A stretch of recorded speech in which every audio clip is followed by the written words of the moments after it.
Hálfdán, tölum aðeins ástina og örlögin. Já, ég satt best að segja bara átt erfitt með þessi mál og ég hef nú mest allan tíma bara verið einn. Já, þú er aldrei verið við kvenmann kenndur. Nei, það er nú alveg rétt hjá þér, ég hef ekkert verið við kvenmann kenndur, sko. En svona, satt best að segja þá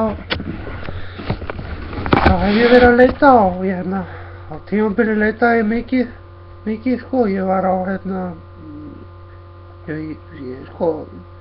ég keypti með tölvu.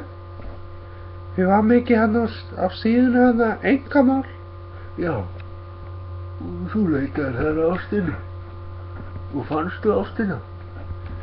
Nei, ég fann nú ekki ástina þar en jú, ég skráði mig hjá þeim og þetta var mest allt bara svona kallar á miðjum aldri sem sem voru bara í bara liðugöllum þegar maður mætti, sko. Það var myndað okkur gullfallegum konum og svo bara gamall maður oftast bara, ekki oftast, stundum bara, þú veist, bara í liðugalla þegar maður mætti.